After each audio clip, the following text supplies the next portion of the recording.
Next category of ratios जी, activity ratios, turnover ratios, performance ratios. ये हमारी performance को मेजर करती हैं in relation to RFO. RFO stands for net sales, net sales stands for cash sales plus credit sales minus sales return. ये हमारे resources को measure करते हैं in the context of sales. जितनी सेल्स ज्यादा होगी जी उतनी परफॉर्मेंस बेटर होगी। आपका प्रॉफिट मार्जिन कम भी है तब भी अगर आप ज्यादा सेल्स करोगे तो आप अच्छे पैसे कमा लोगे। हाँ, एक ग्रीन एक ब्लू, वो चार्जिंग करके ग्रीन चल रही है ना, बस ठीक है।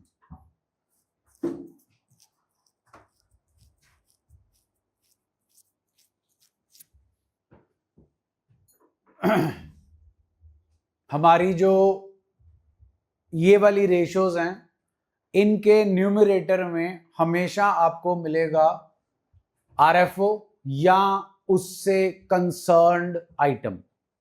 जैसे हमारी पहली रेशियो है इन्वेंट्री टर्नओवर रेशियो।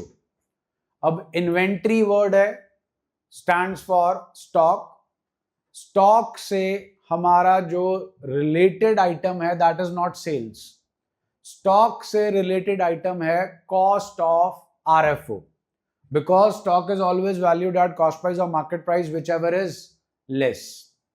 तो अगर आपका जो स्टॉक है वो उसकी वर्थ है 50,000 और सेलिंग प्राइस है 70,000, तो अब आप न्यूमरेटर में अगर 70,000 लिखोगे और डिनोमिनेटर में एवरेज स्टॉक लिखोगे तो आप बताइए स्टॉक किस पे वैल्यूड है, 50,000 पे कि 70,000 पे? 50 पे। और हमारा न्यूमरेटर दैट इज आरएफओ वो किस पे वैल्यूड है?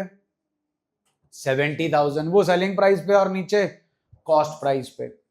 इन्वेंट्री टर्नओवर रेशियो क्या बताती है? इन्वेंट्री टर्नओवर रेशियो बताती है अगर आपने 1 रुपया स्टॉक बनाने में इन्वेस्ट किया है वो आपको कितनी सेल्स दे रहा है। How many times in a year you have turned over your stock into cost of RFO. See, अगर कॉस्ट ऑफ आरएफओ की बात हो रही है तो इनडायरेक्टली आरएफओ की बात हो रही है। कॉस्ट ऑफ आरएफओ का मतलब है जो माल आपने बेचा उसकी हमें कॉस्ट क्या पड़ी। 11th स्टैंडर्ड में वर्ड होता था नेट सेल्स और वर्ड होता था COGS. Net sales minus COGS gives us gross profit. Net sales is now RFO and COGS is now cost of RFO. अब सपोज हमारा कॉस्ट ऑफ आरएफओ है 10 लाख और हमारा एवरेज इन्वेंट्री है 2 lakh. 10 lakh upon 2 lakh, 5. So we have turned over our stock in an year to cost of RFO in 5 times. 5 बार। एक बात बताओ, नया स्टॉक कब बनाओगे? जब पुराना खत्म हो जाएगा। तो आपका एवरेज स्टॉक है 2 लाख और आपका कॉस्ट ऑफ आरएफओ है 10 लाख, तो साल में आपको कितनी बार स्टॉक बनाना पड़ा? 5 बार। मींस आपने 1 रुपया अगर स्टॉक में इन्वेस्ट किया तो it has been rotated over how many times? 5 times. जितनी भी टर्नओवर रेशियो है सबके आंसर के आगे आएगा टाइम्स। नहीं लिखा तो आधा मार्क डिडक्ट हो जाएगा। अब यहां पर हमारे पास सेटअप आता है कि कॉस्ट ऑफ आरएफओ को ढूंढना कैसे है। कॉस्ट ऑफ आरएफओ के जो फॉर्मूलाज हैं, कॉस्ट ऑफ आरएफओ के 3 फॉर्मूलाज हैं। पहला formula RFO minus GP, that is net sales minus GP is equal to COGS। फिर आपका फॉर्मूला है opening inventory plus net purchases plus direct expenses minus closing inventory. ये दोनों formulas 11th standard के base पर हैं। 12th स्टैंडर्ड के base पर अगर फॉर्मूला आता है तो उसके लिए 12th स्टैंडर्ड की आती है statement of profit and loss. अब वो जो statement of profit and loss है वो अगर क्वेश्चन में गिवन है तो उसके एक्सपेंसेस के कंपोनेंट्स में से कैसे निकाला जाता है कॉस्ट ऑफ आरएफओ, उसका फॉर्मूला है C plus P plus C. C stands for cost of material consumed, P stands for purchases of stock and trade, C stands for changes in inventory of finished goods, work in progress and stock and trade. इसमें अगर आपको COGS का formula याद है, opening inventory plus net purchases minus closing. Cost of material consumed होता opening inventory of raw material plus purchases of raw material minus closing inventory of raw material. हमने opening inventory उठा ली, purchases उठा लिया और closing inventory उठा ली. P stands for होता purchase of stock and trade, हमने नेट परचेजेस का फिर P उठा लिया. C stands for changes in inventory of finished goods, work in progress and stock and trade. Formula होता है opening inventory minus closing inventory of finished goods, work in progress and stock and trade. मतलब हमने तीनों के opening stock और closing stock उठा लिए और चौथे का ओपनिंग स्टॉक और क्लोजिंग स्टॉक यहां उठा लिया. तो इन्वेंट्री चार तरीके की होती है. Loose tool stores and spares को कॉस्ट ऑफ आरएफओ में कंसिडर नहीं किया जाता because loose tool stores and spares को नहीं बेचा जाता. किसको बेचा जाता है? गुड्स को. फिर बात आती है जी डायरेक्ट एक्सपेंसेस की, जो रह गए यहां पर है, यहां पर नहीं है. यहां पर आपको डायरेक्ट एक्सपेंसेस सिर्फ जो है दो जगह पे मिलते हैं, only and only two places. वो डायरेक्ट एक्सपेंसेस की दो जगहें हैं, EBE और अदर एक्सपेंसेस का क्या. अगर आपके क्वेश्चन में नोट्स टू अकाउंट्स नहीं है इन दो चीजों का, तो आपके डायरेक्ट एक्सपेंसेस जीरो. EBE का नोट्स टू अकाउंट्स पड़ा होगा, वहां वेजेस लिखा होगा, सैलरीज लिखा होगा, बोनस टू लेबर लिखा होगा, bonus to employ, bonus to manager लिखा होगा. तो वेजेस डायरेक्ट है, बोनस टू लेबर डायरेक्ट है, सैलरी इनडायरेक्ट है, बोनस टू मैनेजर इनडायरेक्ट है. यहां पर आपको लिखा होगा carriage inward, cartage outward. Carriage inward direct है, कार्टेज आउटवर्ड इनडायरेक्ट है. So this is your cost of RFO. The most important equation is this, जिसका भरपूर मात्रा में इस रेशो में भी यूज होगा और अगली रेशो में भी यूज होगा. उसके बाद बात करते हैं जी एवरेज इन्वेंट्री. इन्वेंट्री एवरेज होती है ओपनिंग प्लस क्लोजिंग अपॉन 2. लेकिन यहां चार तरीके की ओपनिंग है और चार तरीके की क्लोजिंग है. Raw material, work in progress, finish goods and stock and trade. चारों ओपनिंग ऐड होगी, चारों क्लोजिंग ऐड होगी, 8 आइटम बन जाएंगे. डिवाइड बाय 8 नहीं होगा, डिवाइड बाय 2 ही होगा, डिवाइड बाय 2 ही होगा. अब जब एवरेज इन्वेंट्री निकाल रहे हो, एक और इंपॉर्टेंट पॉइंट, डिवाइड बाय 2 करने के लिए दो चीजों का होना जरूरी है. वो दो चीजें हैं opening and closing. Opening and अगर नहीं होंगी फिर हम उसे कंसिडर नहीं करेंगे. फिर एक टर्म आती है स्टॉक होल्डिंग पीरियड. इसका मतलब है आपने जब एक बार स्टॉक बनाया, कितनी देर तक आपको उसे होल्ड करके रखना पड़ा. साल में होते हैं जनाब 12 महीने. और अगर मेरी इन्वेंट्री टर्नओवर रेशो आ रही है 5 टाइम्स, जो मैंने आपको एग्जांपल दी थी, तो 12 को मैंने डिवाइड किया इन्वेंट्री टर्नओवर रेशो से, मेरे पास आया 2 पॉइंट. मतलब एक बार अगर मैं स्टॉक बनाऊं तो 2.4 महीने तक वो मेरे गोडाउन में पड़ा रहता है. उसके बाद वो क्या होता है? बिकता है.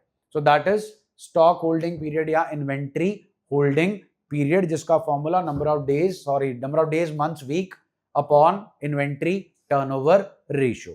तो अपना फोकस है ये निकालना और अपना फोकस है ये निकालना. आइए जी इलस्ट्रेशन पे. इलस्ट्रेशन 75. बताइए जी न्यूमरेटर गिवन है कि नहीं है? डिनोमिनेटर के लिए क्या गिवन है? Opening and, so opening plus closing upon will give us. next illustration 76. Numerator में क्या गिवन है? किसी भी सिचुएशन में हम इस पर्टिकुलर क्वेश्चन में RFO से कॉस्ट ऑफ RFO पे नहीं जा सकते, इसलिए हम RFO को ही अपने फॉर्मूले में यूज करेंगे. Please don't consider RFO as cost of RFO.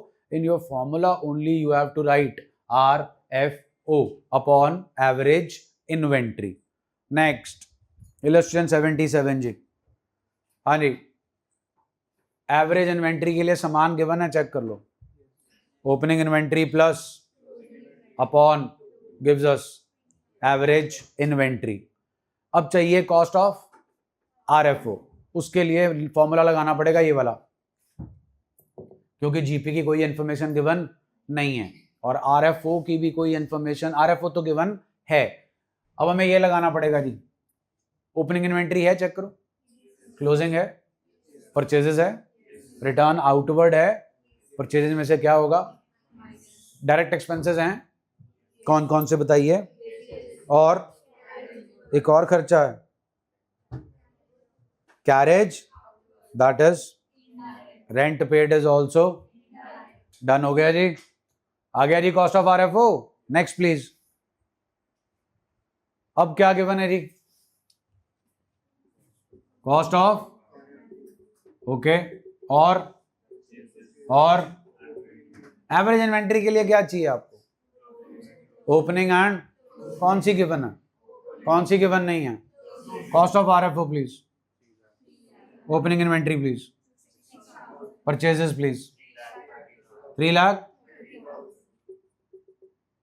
उन्होंने हमें कॉस्ट ऑफ आरएफओ दी है, इसीलिए दी है ताकि हम इक्वेशन लगाकर मिसिंग वैल्यू को कैलकुलेट कर पाए। हाँ जी, इस इक्वेशन से क्लोजिंग इन्वेंट्री आ जाएगी, opening plus closing upon 2 will give us, numerator is already given to us. Next please. हाँ जी, RFO is how much, GP ratio given है, हाँ जीपी रेशियो, अच्छा ग्रॉस प्रॉफिट लिखा है, रेशियो नहीं लिखा, कितने परसेंट है जी ग्रॉस प्रॉफिट। अगर कुछ मेंशन नहीं होता जीपी हमेशा किसके ऊपर होगा, और अगर कुछ मेंशन होगा तो जो मेंशन होगा उसके ऊपर होगा। इज दैट ओके जी। So RFO is, sorry GP is how much, तो जीपी जो है वो 20% ऑफ व्हाट इज आरएफओ जी, 15 लाख का 20% जी 3 lakh. What is 3 lakh, gross profit. RFO मालूम है जनाब, फॉर्मूला लगा लेंगे कॉस्ट ऑफ आरएफओ के लिए। बोलिए जी, आ गया जी numerator, denominator please, opening inventory कौन सी गिवन है जी, कौन सी नहीं गिवन जी, ऐसे निकाल लेनी जैसे अभी निकाली थी। डन है जी, चलिए नेक्स्ट। ओपनिंग क्लोजिंग दोनों गिवन है, गिवन है, add up divided by 2 will give us, और क्या गिवन है जी, सुना नहीं जी, और किसके ऊपर, बोर्ड पे जी, cost of RFO is equal to RFO minus, ले आओ आरएफओ, जीपी ऑफ, कॉस्ट मालूम नहीं है, लेट इट बी। हाँ जी, निकाल लेंगे एक्स, अब जल्दी बोलो, what is x, cost of आ गया, न्यूमरेटर आ गया, डिनोमिनेटर ऑलरेडी निकाल लिया था। चलें आगे जी, नेक्स्ट क्या है जी, और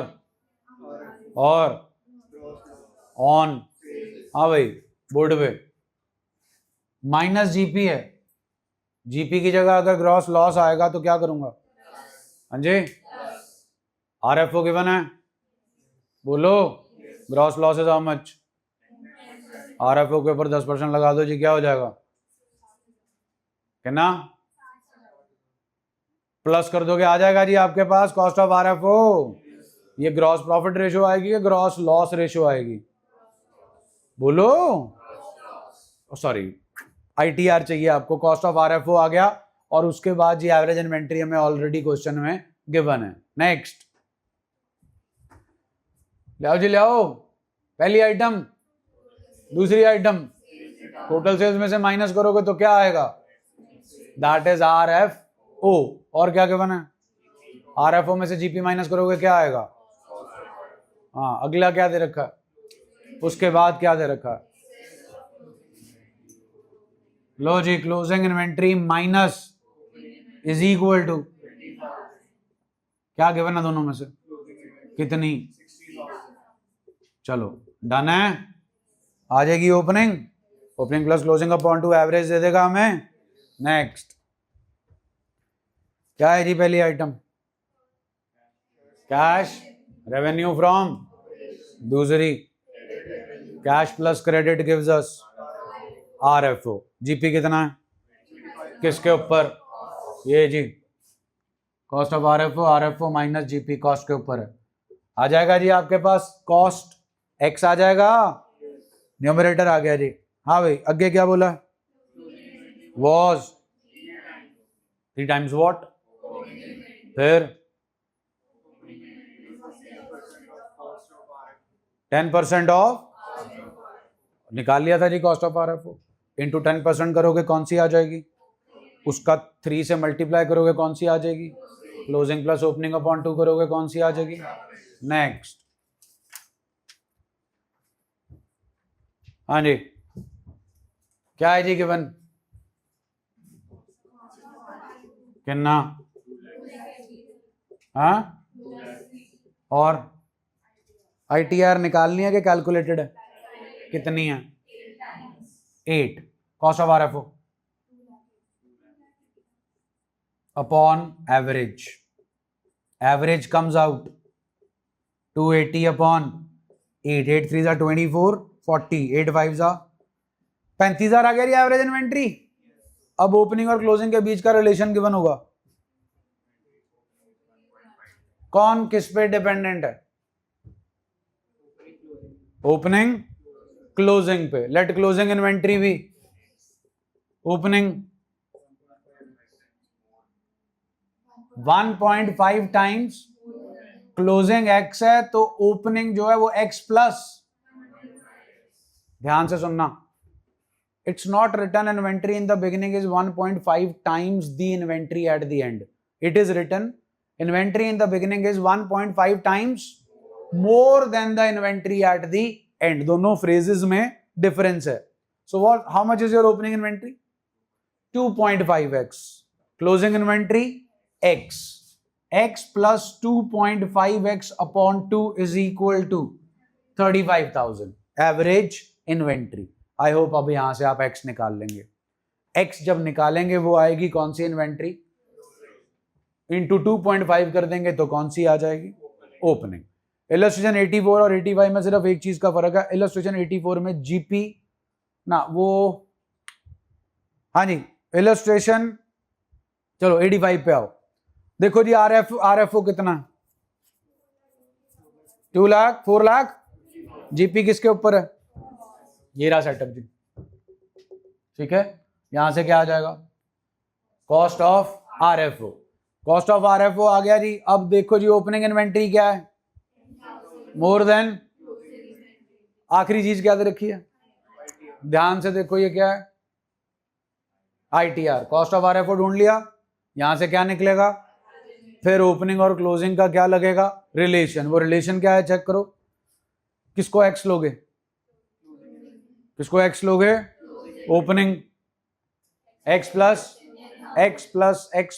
10,000 अपॉन 2 इज एवरेज इन्वेंट्री, यहां से क्या निकल जाएगी जी, opening and closing inventory. Next, हाँ जी, cash RFO plus is equal to which is 4 lakh, GP कितना है, किसके ऊपर, 4 लाख का 30%, 1 lakh, what is 1,20,000 GP, 4 lakh में से 1,20 माइनस कर दो जी, 280 आ गया कॉस्ट ऑफ आरएफओ। आईटीआर अभी कितना आया था कॉस्ट ऑफ आरएफओ, 280 को 2 से डिवाइड किया 140, व्हाट इज 140, केस 1,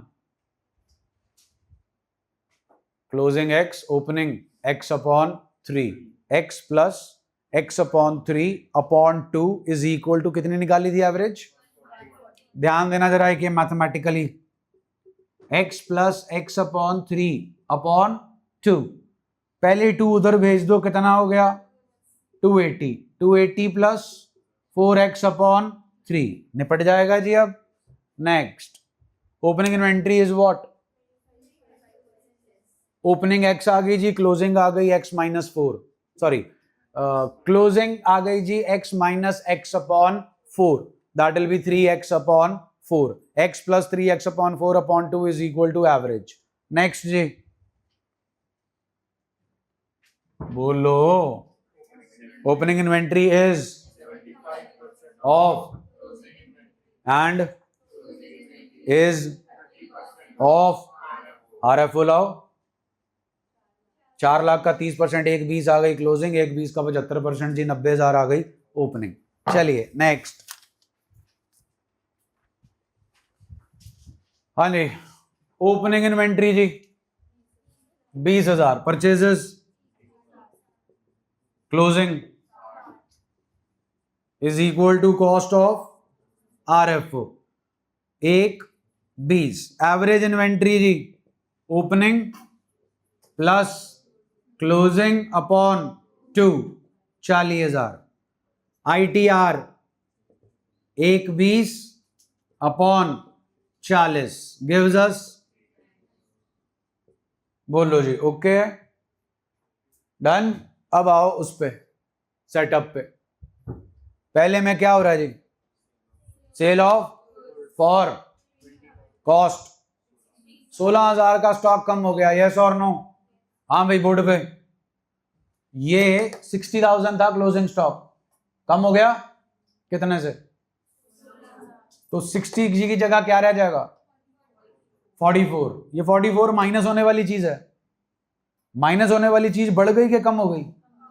तो हमारा कॉस्ट ऑफ RFO कितने से? 16,000 से।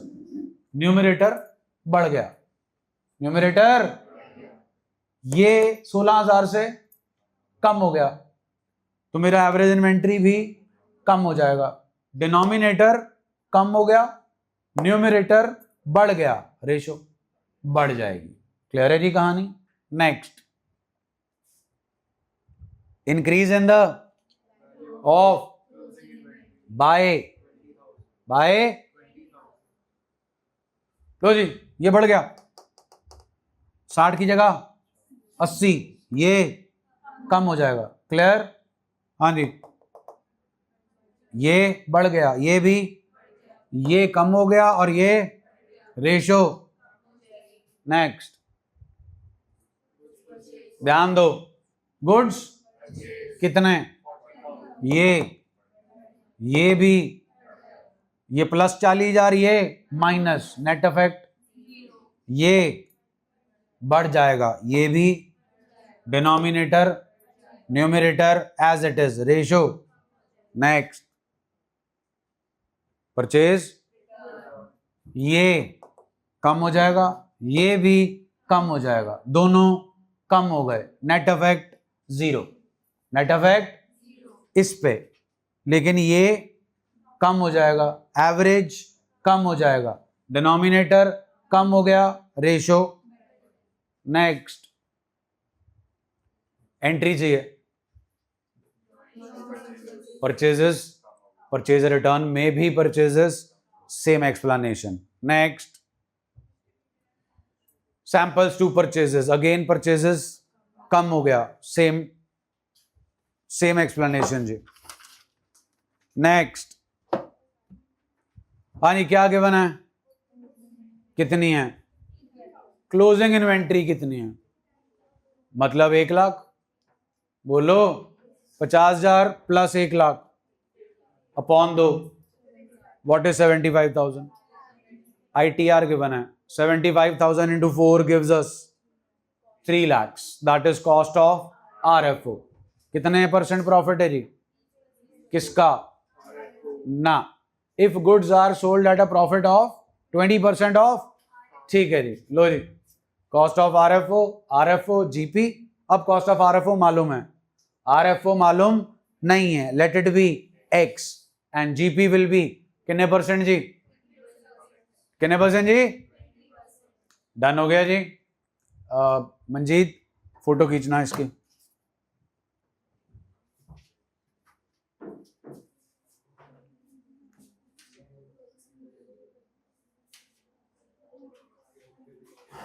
नेक्स्ट रेशो जी, पढ़िए क्या लिखा है, ट्रेड रिसीवेबल टर्नओवर रेशो। ध्यान से भाई, हाँ जी, ट्रेड रिसीवेबल्स होते हैं डेटर्स और बिल्स रिसीवेबल, दोनों को मिला के बनते हैं क्या जी? Trade receivable. ट्रेड रिसीवेबल कैसे, डेटर क्यों पैदा होता है भाई? क्रेडिट सेल्स की वजह से। किस सेल्स की वजह से? That's why our numerator is credit revenue from operations, trade receivable turnover ratio is equal to credit revenue from operations upon average trade receivables.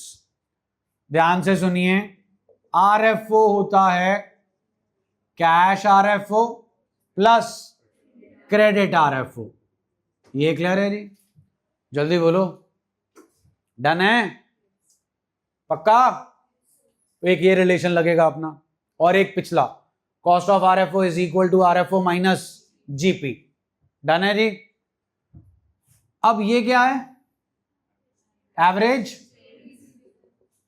Opening debtor plus opening bill receivable plus closing debtor plus closing bill receivable upon 2 gives us average trade receivable. Gives us what? Very important point. Upon 2 सिर्फ तब होगा जब question में क्या given होगा, चाहे एक का ही गिवन हो, opening debtor closing debtor, opening bill receivable closing bill receivable. अब सपोज ध्यान से सुनिए, आपको क्वेश्चन में गिवन है डेटर्स 50,000, बिल रिसीवेबल 30,000, ना बताया ओपनिंग ना बताया क्लोजिंग। बताओ जी फिर आपको ऑलरेडी एवरेज क्या दे रखे हैं और एवरेज ही क्या दे रखे हैं, so you need not to divide them by 2, you just need to add them. Another very important point, debtor और बिल रिसीवेबल कौन से लिए जाएंगे, ग्रॉस के नेट। ग्रॉस मतलब प्रोविजन माइनस करने से पहले, नेट मतलब प्रोविजन माइनस करने के बाद। नेट नहीं लिए जाएंगे जनाब, ग्रॉस लिए जाएंगे। नेट कहां लिए जाते हैं, करंट रेशियो में। आज ही की है सुबह, नेट कहां लिए जाते हैं, मेरी क्रेडिट रेवेन्यू फ्रॉम ऑपरेशन है 12 लाख है ना, और मेरे एवरेज ट्रेड रिसीवेबल्स हैं 6 लाख, तो मेरी ट्रेड रिसीवेबल टर्नओवर रेशियो आई 2 टाइम्स। इसको 2 लाख कर लो और इसको कर लो 6 टाइम्स। क्लियर है जी? हाँ भाई, उधार पे माल बेचा तो कौन पैदा हुआ,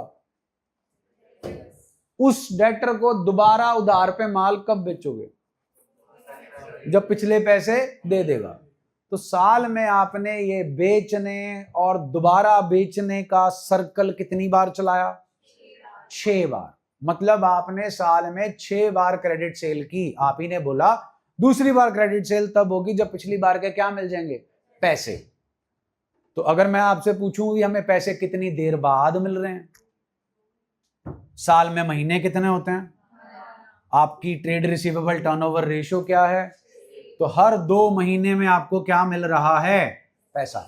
मींस इसे बोलते हैं एवरेज कलेक्शन पीरियड। क्या बोलते हैं, एक बार माल उधार पे बेचने के बाद कितनी देर चुपचाप बैठना पड़ेगा, 2 महीने। व्हाट इज 2 महीने, एवरेज कलेक्शन पीरियड। कम चाहते हो कि ज्यादा, क्योंकि आपने जो माल बनाया वो चोरी का था कि खुद बनाया, तो उस पर क्या लगा, पैसा। अब वो पैसा ब्लॉक हो गया, कितनी देर बाद मिलेगा, 2 महीने के बाद। तो आपका क्रेडिट पीरियड कम होना चाहिए कि ज्यादा होना चाहिए, वो कम तभी होगा जब आपकी रेशियो क्या होगी, ज्यादा। तो और ज्यादा कर लेते हैं, फिर 12 कर लेते हैं, तो 1 महीने में पैसा आ जाएगा। ये हमारे हिसाब से चलेगा, इंडस्ट्री के हिसाब से चलेगा। जिस इंडस्ट्री का आप पार्ट हो, उस इंडस्ट्री में जो भी क्रेडिट साइकिल चलता है, 1 महीने का चलता है तो आपको भी 1 महीने का देना पड़ेगा, 1.5 महीने का चलता है तो आपको भी 1.5 महीने का देना पड़ेगा, 2 महीने का चलता है तो आपको भी 2 महीने का देना पड़ेगा। 2 महीने से कम का दोगे तो कॉम्पिटिटर के पास चला जाएगा बायर, क्योंकि वो उसे क्रेडिट पीरियड ज्यादा दे रहा है। ये कौन सी रेशो है, TRTR, TPTR, trade payable. Credit sale का उल्टा जी, net credit purchases. Average trade receivable का उल्टा जी, एवरेज ट्रेड पेबल। अब तुमने उधार पे माल खरीदा, पहले तुमने उधार पे माल बेचा था, पहले हमारे पैदा हुए थे, अब पैदा हुए। तो जनाब अब जो है 12 lakh upon 6 lakh gives us 2 times 12 upon 2 6 महीने। एक बार उधार पे माल ले लिया, 6 महीने पैसे नहीं देंगे, चाहते तो यही हैं हम, है ना। होगा नहीं, क्योंकि देने वाले वट्टे होर तो लैंड वाले वट्टे होर नहीं चलते। These two are interlinked. आपने उसको उधार पे माल बेचा था तो आपने रॉ मटेरियल उधार पे ही खरीदा था इनसे। तो अगर आपका एवरेज कलेक्शन पीरियड 2 महीने का है तो आप इन्हें भी 2 से 2.5 महीने के बीच में पैसा दोगे। तो ऐसा नहीं होगा कि जब हमारी पैसा लेने की बारी आए तो हम जल्दी मचाएं और जब हमारी पैसा देने की बारी आए तो हम कुंभकर्ण की नींद सो जाएं कि 6 महीने के बाद आइएगा। इज दैट ओके जी? Both are interlinked. अब यहां पे क्या चाहिए हमें? Net credit purchases. और क्या चाहिए? ऐसे ही निकलना है जी। बस वहां पर डेटर की जगह कौन आ जाएगा और बिल रिसीवेबल की जगह कौन आ जाएगा। अगर कल्ला डेटर और कल्ला क्रेडिटर और कल्ला बिल पेबल गिवन है तो वो एवरेज ही है, डिवाइड बाय 2 नहीं करना। एक होती थी provision for discount on debtors और एक होता था provision for discount on creditors. Discount on, तो यहां पर अगर provision for discount on creditors दिया होगा, वैसे तो दिया नहीं होगा, लेकिन अगर दिया भी होगा तो भी आपने कौन सा लेना है? ग्रॉस, ना कि नेट। चलें जी अब आगे आइए जी। यहां एवरेज कलेक्शन पीरियड था, यहां एवरेज पेमेंट पीरियड होगा। वो होगा जी आपका number of months divided by trade payable turnover ratio. आने इलस्ट्रेशन 89। आने is numerator given to us? हाँ जी, कितना? डेटर और बिल रिसीवेबल दे रखे हैं, डिवाइड बाय 2 नहीं करना। क्यों? ओपनिंग और क्लोजिंग गिवन।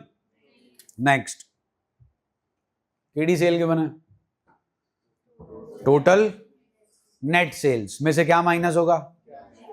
Cash sales. फिर क्या आ जाएगी? अब डेटर क्रेडिटर केड़े गिवन है तो opening plus upon will give us average trade receivables. Next, trade receivable केड़े के बना और क्या के बना?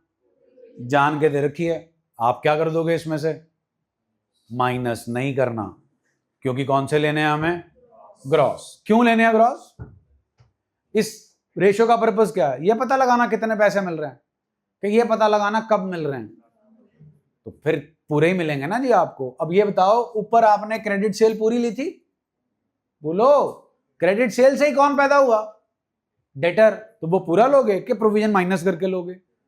नेक्स्ट, और क्या गिवन है जी राइट हैंड साइड पे इलस्ट्रेशन 91 में? हाँ, टोटल, और टोटल में से को क्या करेंगे? क्या आ जाएगा? नेक्स्ट, हाँ भाई, क्रेडिट डेटर गिवन है और एक रिलेशन गिवन है, excess of closing debtor over closing debtor minus is equal to. हाँ भाई, कौन गिवन है क्लोजिंग ओपनिंग में से? आ जाएगा भाई opening plus closing upon 2 will give us average. ठीक है जी, और क्या गिवन है? कितने परसेंट है? तो अगर नेट सेल्स का 25% केडी सेल है? कैश। तो खुद सोचो 75% केडी सेल होगी? क्रेडिट। बोलो जी, केडी गिवन है अपने को?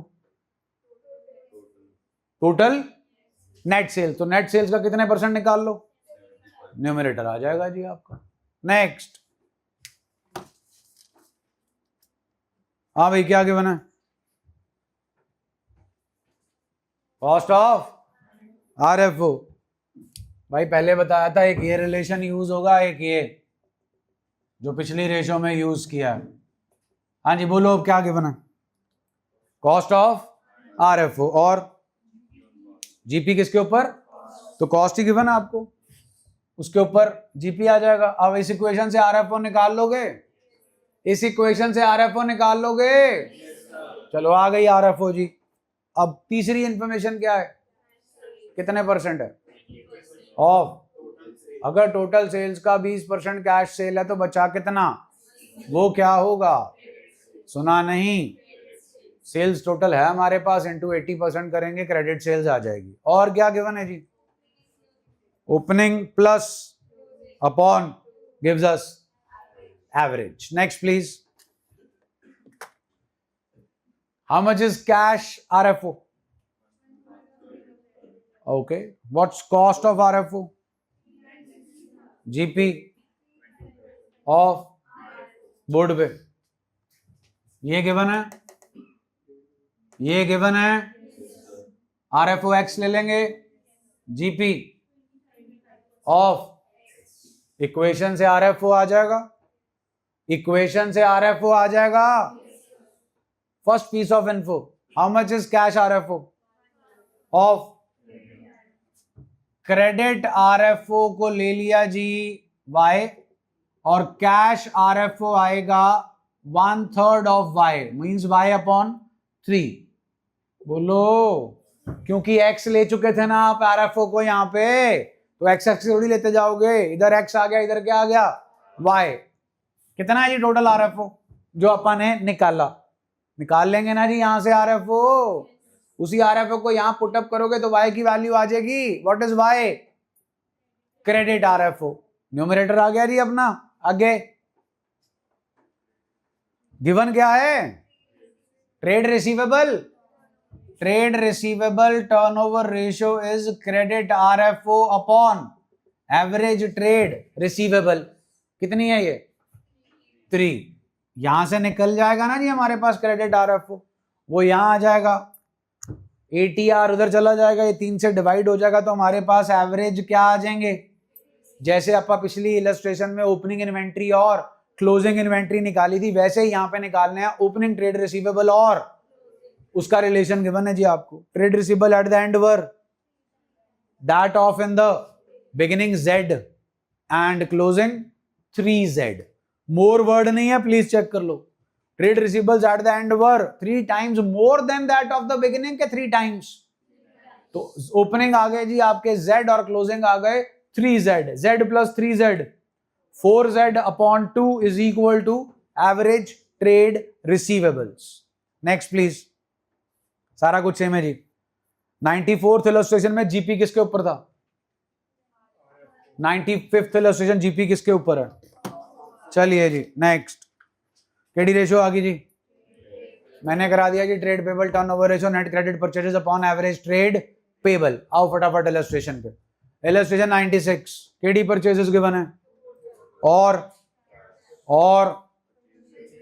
तो टोटल परचेजेस में से क्या क्या माइनस करोगे जी, कैश परचेजेस, और that will give you net credit purchases, opening closing creditors given है, एड अप करके divide by that will give us average trade payable. Next illustration 97 जी, पहली 4 पीसेस ऑफ इंफॉर्मेशन देखो, देख लिए, चारों को क्या करना है, डिवाइड बाय, भैया वो देख लेना ब्लिंक ग्रीन चल रही है ना, ठीक, चारों को एड अप करके divide by will give us average trade payable. KD purchases given है टोटल, उसमें से क्या माइनस करना है, और you will get your net credit purchases. Next, net purchases given है जी, उसमें से क्या माइनस कर दें, will give us net credit purchases और क्लोजिंग ट्रेड पेबल। हाँ भाई, किसी भी सिचुएशन में इस पर्टिकुलर क्वेश्चन में क्या आप ओपनिंग ट्रेड पेबल निकाल सकते हो, तो क्लोजिंग ट्रेड पेबल को ही क्या मानना है, कृपया 2 से डिवाइड मत करिएगा। मेरे ओपनिंग ट्रेड पेबल तभी होंगे अगर मेरा धंधा 1 साल कम से कम पुराना है, हो सकता है मेरी कंपनी इसी साल बनी हो, और हो सकता है मैंने कोई क्रेडिट पे परचेजेस की ही ना हो पिछले साल, तो मेरे पास कोई ओपनिंग ट्रेड पेबल नहीं है, तो मैं क्लोजिंग ट्रेड पेबल को ही एवरेज मान लूंगा। इज दैट ओके जी? नेक्स्ट, कैश परचेजेस कितना है जी? आरएफओ कितना है? जीपी कितना है? किसके ऊपर? 10 लाख का 25%, 2.5 लाख, 10 में से 2.5 गया, 7.5 लाख आ गया। क्या कॉस्ट ऑफ आरएफओ निकालना जरूरी है, क्योंकि मेरे पास क्वेश्चन में परचेजेस नहीं है। चेक करो, opening inventory plus net purchases minus closing inventory. देखो जी क्या क्या गिवन है। Opening and cost of RFO 7.5 lakh है, ओपनिंग गिवन है, क्लोजिंग गिवन है, नेट परचेजेस आ जाएगा। बोलो, जो नेट परचेजेस आएगा वो टोटल परचेजेस है। आप चेक करो how much is cash purchases. जो भी टोटल परचेजेस आई हैं जी, अगर उसका 25% कैश परचेजेस है तो 75% क्या होगा? तो टोटल परचेजेस का 75% निकाल लेंगे, न्यूमरेटर आ गया। डिनोमिनेटर के लिए हमारे पास चेक कीजिए क्या गिवन है, कुछ नहीं। केडी रेशो गिवन है जी अपने को, हम नेट क्रेडिट परचेजेस निकाल चुके हैं, ये हमें गिवन है, ये हम निकाल चुके हैं, इसको ढूंढ लेंगे जी। बोलो, इसका रिलेशन गिवन है आपको ट्रेड पेबल का, चेक करो। Opening trade payables please x, closing trade payables please x plus 250, x plus 250 upon 2 is equal to average trade payable, जो हम यहां से कैलकुलेट कर लेंगे। वहां से x की वैल्यू आ जाएगी, वो होगा आपका opening trade payable. Closing trade payable आ जाएगा x प्लस 2,50,000। अगली ratio please, working capital turnover ratio. Formula RFO upon RFO 12 lakh, working capital 1 lakh.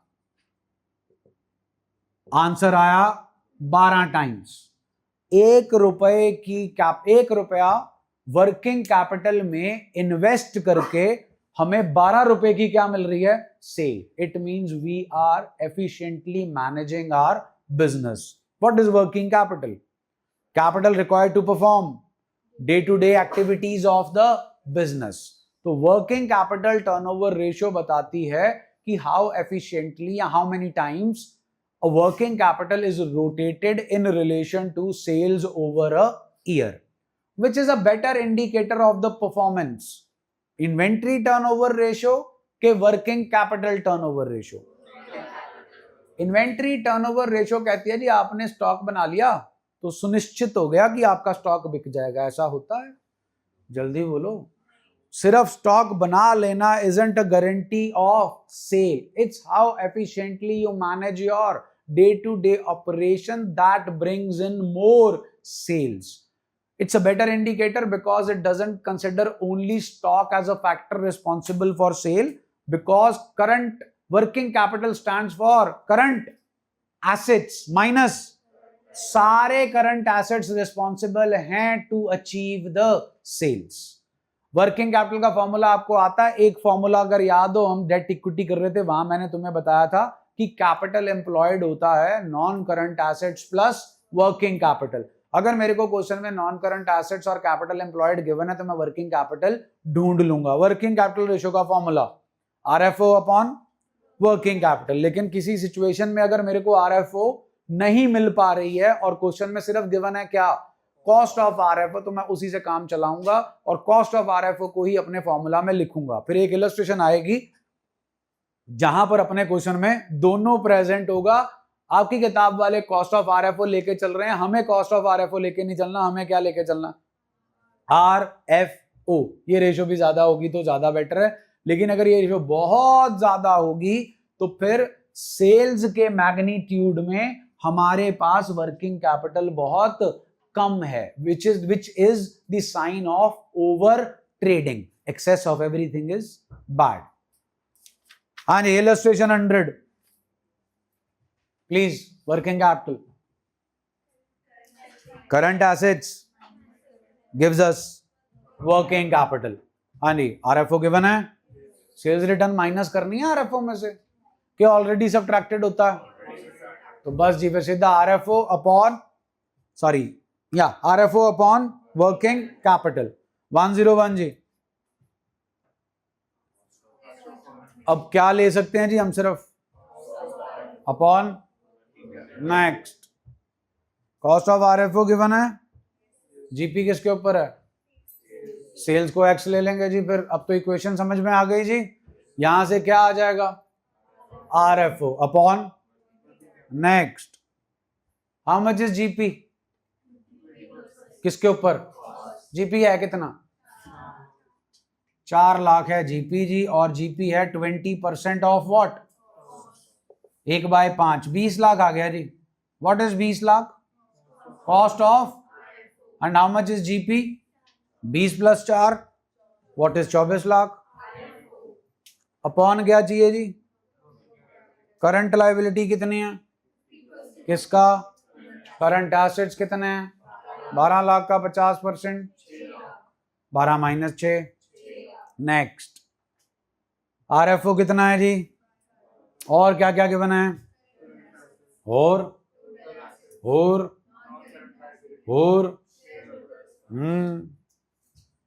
ध्यान देना ये किसका फॉर्मूला है, कैपिटल गुड, ये किसका फॉर्मूला है, yes capital employed, done. So LHS should be equal to, as both are the formulas of, one is from liability approach and other is from, इन 4 में से 3 चीजें गिवन है आपको, चेक कर लो, share holder fund, non current liabilities and non current assets. Equation में डाल लेंगे, आपके पास क्या आ जाएगा जी, वर्किंग कैपिटल। डन है जी, बोलो भाई।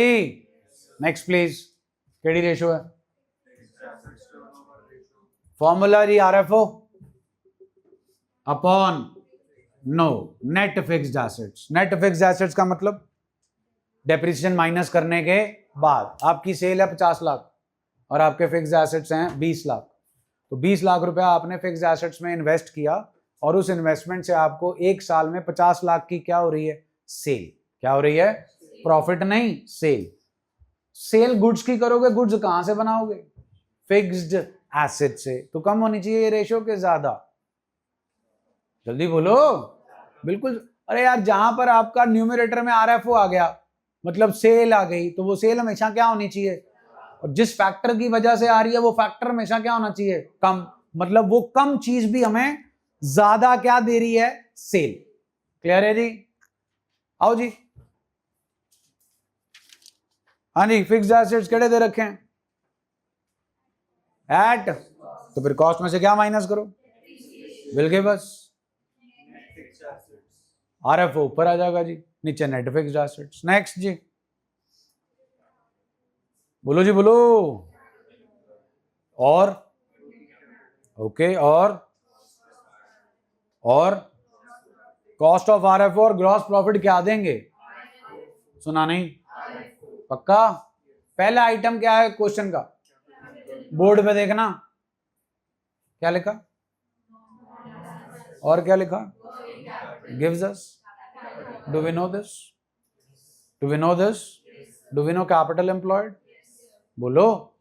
कैपिटल एम्प्लॉयड में से वर्किंग कैपिटल माइनस हो गई, क्या आ गए, क्या होते हैं जनाब, non current assets, fixed assets. Clear है जी। नेक्स्ट, आरएफओ गिवन है जनाब, इलस्ट्रेशन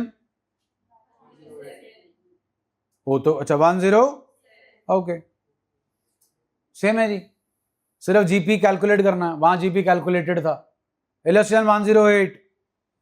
हाँ जी, टोटल और क्या ढूंढना है जी आपको, वर्किंग कैपिटल और करंट एसेट्स, आप करंट लाइबिलिटीज आपको क्या देंगी, टोटल एसेट्स में से अगर मैं करंट एसेट्स माइनस कर दूं तो आ गया जी फिक्स्ड एसेट आपका। आरएफओ ऑलरेडी आपको गिवन है। अगली रेशो जी, और फॉर्मूला जी आरएफओ अपॉन नेट एसेट्स। अगर मैं रेशो का नाम ले रहा हूं क्या, नेट एसेट्स रेशो। अगर मैं रेशो का नाम ले रहा हूं कैपिटल एम्प्लॉयड रेशियो, तो फिर नीचे क्या लिखूंगा, कैपिटल एम्प्लॉयड। आपकी रेशियो का नाम यही है, नेट एसेट्स टर्नओवर रेशियो। अब net assets and capital employed are one and the same thing, the only difference is capital employed we normally calculate from liability side, net assets we calculate from asset side. मैं आपको capital employed already debt to capital employed ratio में सिखा चुका हूं। वहां पर non current assets plus current assets minus current liabilities, तीन चीजें एक्सक्लूडेड थी, गुडविल, आपकी नॉन ट्रेड इन्वेस्टमेंट्स और फिक्टिशियस एसेट्स जो कि होते नहीं हैं। डन जी। अगर मेरे को इंफॉर्मेशन एसेट साइड की गिवन होगी तो मैं फॉर्मूले में क्या यूज कर लूंगा, net assets, otherwise I will use what, capital employed. Done है जी। अब खुद सोच लो ये रेशो कम होनी चाहिए कि ज्यादा। आपकी कैपिटल एम्प्लॉयड है 1 करोड़, आपकी सेल है 50 लाख, 1 करोड़ की कैपिटल एम्प्लॉयड लगाकर 1 साल में 50 लाख की सेल कर रहे हो, 2 साल में 1 करोड़, 3 साल में 1.5 करोड़, 4 साल में 2 करोड़। आपकी कैपिटल एम्प्लॉयड 1 करोड़ और 4 साल में आप 2 करोड़ की क्या कर चुके हो, सेल। कैपिटल एम्प्लॉयड के कंपैरिजन में कम है, लेकिन ग्रेजुअली क्या हो रही है, बढ़ रही है, तो ये रेशो ज्यादा होनी चाहिए। अगर आपकी कंपनी में कैपिटल एम्प्लॉयड 1 करोड़ है और आप 10 करोड़ की सेल कर रहे हो, बहुत बढ़िया कर रहे हो, प्रॉफिट नहीं है ये, सिर्फ क्या है, सेल, तो ये रेशो भी क्या होनी चाहिए, ज्यादा। आइए, हाँ भाई, आरएफओ तो गिवन ही है, आपको चेक कर लो, है जी गिवन। क्या ढूंढना फिर अब, नेट एसेट्स, एसेट साइड की एक भी इंफॉर्मेशन नहीं है, सारी कौन सी साइड की है, तो शेयर होल्डर फंड और डिवेंचर दे देंगे जी आपको, क्या, कैपिटल एम्प्लॉयड। बाकी सारा काम आपको कंफ्यूज करने के लिए दे रखा है, बिकॉज जब उन्होंने शेयर होल्डर फंड बोला उसमें इक्विटी भी आ गया, प्रेफरेंस भी आ गया और रिजर्व्स एंड सरप्लस भी आ गया। फॉर्मूला चेक कर लो, ये तो सेफ खेलते हैं, नेट एसेट्स और capital employed turnover ratio, formula में भी क्या लगा दिया, नेट एसेट्स और कैपिटल एम्प्लॉयड, ऐसे नहीं चलता। इलस्ट्रेशन 110 चेक कर लो, 111 चेक कर लो, हमें इंफॉर्मेशन जो है वो चेक कर लो जी। 110 में तो हमें एसेट साइड की इंफॉर्मेशन दे रखी है। अगर मैं आपको पहले बता चुका हूं, अगर नेट एसेट रेशियो कैलकुलेट करना आएगा तो डिनोमिनेटर में नेट एसेट लिखना, अगर कैपिटल एम्प्लॉयड टर्नओवर रेशियो आएगा तो डिनोमिनेटर में कैपिटल एम्प्लॉयड लिखना। नेक्स्ट इलस्ट्रेशन जी। हाँ भाई, अब नेट एसेट्स निकाल सकते हैं हम, property plant and equipment and intangible asset at cost में से क्या माइनस करेंगे, केडी एक्यूमुलेटेड, फिर क्या ऐड करेंगे, फिर क्या माइनस करेंगे, नेट एसेट्स आ गए। कैश रेवेन्यू और क्रेडिट रेवेन्यू को ऐड कर लोगे तो क्या आ जाएगा। नेक्स्ट इलस्ट्रेशन जी, वही है जी, non current assets, fixed assets दे रखे हैं जी, माइनस डेप्रीसिएशन ऑलरेडी सब्ट्रैक्टेड है, उसमें क्या ऐड कर दो, वर्किंग कैपिटल आपके पास आ गए जी, net assets. Cost of RFO में जीपी ऐड कर दो जी, आपके पास आ गया आरएफओ। Next please. हाँ भाई, शेयर होल्डर फंड और लॉन्ग टर्म डेट क्या देगा आपको, कैपिटल एम्प्लॉयड। जीपी कितना है, ऐसे ही है जी, बोर्ड पे देखो, जीपी कितना है, ऑफ कॉस्ट, पहले कॉस्ट आएगी, कॉस्ट में जीपी ऐड कर देना, क्या आ जाएगा, आरएफओ। इलस्ट्रेशन 113 जी, बॉटम ऑफ द पेज क्या गिवन है, आरएफओ। अब क्या निकालने हैं, नेट एसेट, सारे नॉन करंट और करंट एसेट्स ऐड कर लो, 1720 बनता है, 1720 में से करंट लाइबिलिटीज 2 लाख माइनस कर दो, 1520, that is your net assets. Done है जी। भैया एक बार फोटो खींच लो तो बंद करके नाल दी नाल चला दो।